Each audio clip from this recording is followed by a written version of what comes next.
वंदे पुरुषोत्तमम।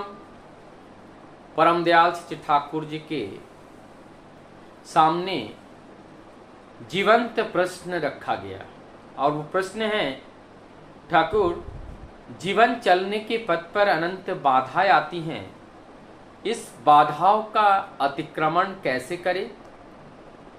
और इस बाधा रूपी जो प्रश्न आते हैं, वो जो प्रश्न रूपी जो बातें हैं, वो बातें किन के पास बोलना चाहिए या नहीं चाहिए? किसी के पास बोलना चाहिए या नहीं चाहिए? बाधाएं तो एक प्रश्न बन के आती हैं हमारे जीवन में। अब ये जो हमारे जीवन में बाधाएं आती हैं, जो प्रश्न उत्पन्न होता है, वो कैसे? वो प्रश्न उत्पन्न होता है हमारे मन के अंदर। अनेकों समस्याएं इस मन के अंदर उत्पन्न होता है और वो समस्या क्या करती हैं? वो जो समस्याएं हैं, वो समस्या आती कहां से हैं?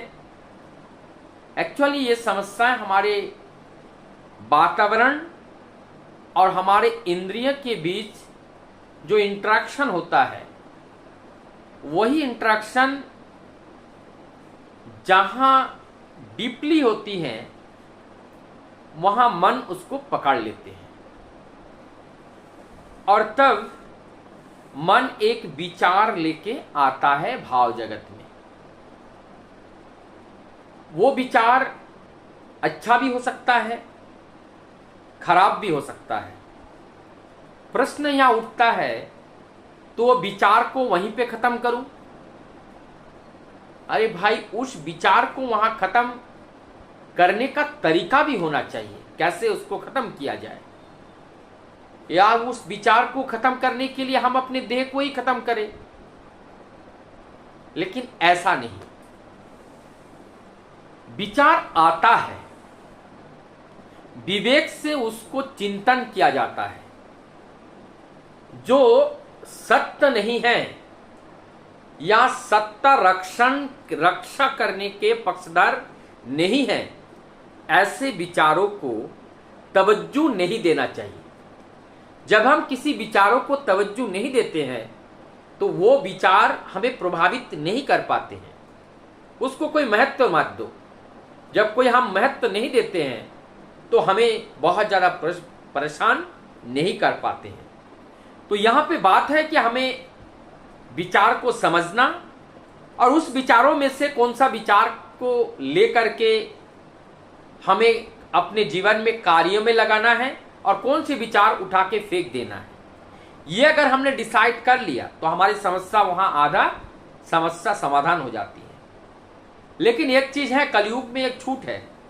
हमारे मन में जो विचार आया और उस विचार को अगर कार्य में परिणत नहीं किया, तो उस विचार से हमें क्षति कम होती है। लेकिन सत्य युग में क्या था? विचार मात्र से ही तुम्हें कर्म का जो फल था, वो फल मिल जाता था। क्योंकि उस समय का जो व्यवस्थाएं थी, जो पवित्रता थी, जो शुचिता थी, वो बहुत अलग था। और वर्तमान की जो शुचिता है, वो अनेक अलग है। और उसका मूल कारण, उस समय के लोग सतगुणी थे और आज के लोग रजगुणी और तमोगुणी हैं। और इस वजह से आंख चश्मा लगा हुआ है एक तरह का। सत्य में रूप में देखना बड़ा कठिन है। यही जीवन साधना है। जिस समय से हम सत्य को देखना शुरू कर दे, इसका मतलब हमारी आंख की जो गंदगी थी, वो अब दूर हो गया है। मोतियाबिंद छट गया है, ग्लूकोमा ठीक हो गया है। अनेक तरह के आंख की बीमारी होती है। ठीक उसी प्रकार से वो अज्ञानता रूपी हमारी जो आंख की जो बीमारी है, जिससे हम वास्तविकता का दर्शन से हम बहुत दूर रहते हैं, और तब जाकर के हमसे गलतियां हो जाती हैं। और वही गलतियां कर्मफल के रूप में गठरी हमारे पीछे बन करके आते हैं और जीवन में प्रारब्ध बन करके कोई ना किसी योनि में आकर के उस प्रारब्ध कर्मफल को भोगना पड़ता है। तो यहां पर क्या जिस प्रश्न है, तो ये जो समस्याएं आती हैं, समाधान कैसे होगी, कहां पे होगी और किस जगह पे इस समाधान करने की इस बात को रखा जाए। परमदयाल श्री ठाकुर जी कहते हैं, अपनी जीवन की समस्या जहां समाधान हो सकता है वहां पे बताना चाहिए। नहीं तो जहां तहां अगर हम इस बात को हम बखान करें, तो हमारी समस्या बढ़ेगी नहीं, घटेगी नहीं, समस्या बढ़ेगी। जिस प्रकार से अगर हम बीमार हैं तो इस बात को हर जगह बकने से नहीं होगा, बताने से नहीं होगा। डॉक्टर के पास जाकर के जब बताएंगे तो वो बीमारी पकड़ लेगा, मेडिसिन देंगे और जो हम ठीक हो जाएंगे। अगर हमारे अंदर कोई और कमी है तो उसके पास जाएंगे जो इसके जानकार हैं। अगर हमें कोई चीज सीखना है तो वो सीखने के लिए जो संस्कृत है तो संस्कृत वाले मास्टर साहब के पास जाना पड़ेगा, गणित है तो गणित वाले के पास जाना पड़ेगा। जैसा हमारा समस्या है उसी समस्या के समाधान करने वाले जो व्यक्ति हैं उनके पास जब हम जाते हैं तो हमारे जीवन में वो सारी चीजें समस्या का समाधान हो जाता है। लेकिन यहाँ पे एक बात कहते हैं, जानो सभी समस्याओं का समाधान, जानो इष्ट का प्रतिष्ठा।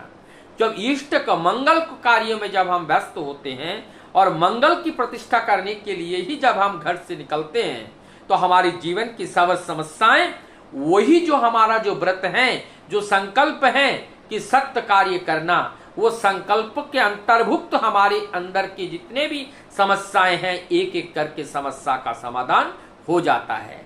तो ये समस्या हर जगह बताने की नहीं, हर जगह बताने की नहीं, समस्याओं को वहां बताओ जहां समाधान हो, नहीं तो तुम्हारा समस्या और बलवत होगा। तो इसीलिए समस्याओं को जहां तहां बखान नहीं करना है, मन की प्रश्न उस जगह पे करना है जिनकी जगह पे करने पर उसका उत्तर मिल सके। और एक गुरु, एक सदगुरु ऐसा जगह होता है जहां हमारी जीवन की सभी समस्याओं का समाधान हो सकता है और वो एक ही जगह में सब कुछ मिल जाता है। और वो इसीलिए वो मेगा मार्ट की तरह है, वो मेगा मार्ट की तरह है, बिग बाजार की तरह है कि वहां पर A to Z सब मिल जाता है। तो सदगुरु एक बिग बाजार की तरह है, उनके पास किसी भी चीज की कमी नहीं है, वहां सब कुछ मिल जाता है और वहां जाने से हमारी जीवन की सभी समस्याओं का समाधान होता है।